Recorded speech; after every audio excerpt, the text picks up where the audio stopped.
শীতের জানুয়ারি মাস মানে চাষের মাস। শীতের জানুয়ারি মাস মানে শীতের পৌষ মাস।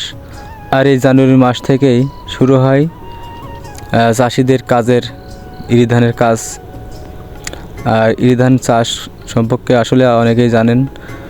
দেখতে পাচ্ছেন প্রথমত টিলার দিয়ে চষে, তারপরে বা টিলার বা অন্য কোনো নাঙল দিয়ে চষে পরবর্তীতে পাতো মেরে জমিতে একজন শ্রমিক দিয়ে এভাবেই লাইন বাই লাইন ধান লাগানো হয়। সেই বিষয়টি আপনাদের মধ্যে দেখানোর চেষ্টা করছি। দেখতে পাচ্ছেন একজন কৃষক এভাবে জমিতে ধান লাগাচ্ছেন।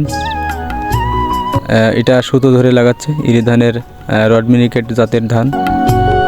তো প্রিয় দর্শক শ্রোতা, তো আপনারা জানেন অবশ্যই কৃষি আমাদের বাংলাদেশের আয়ের প্রধান উৎস।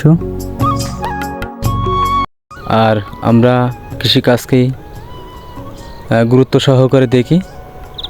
কৃষি আমাদের বাংলাদেশের অর্থনৈতিক আয়ের প্রধান। তাই আসুন আমরা কৃষিকে সম্মান করি, কৃষিকাজকে বেশি প্রাধান্য দিই। তো আমার ভিডিওটি যদি ভালো লাগে আপনাদের মাঝে অবশ্যই শেয়ার করবেন।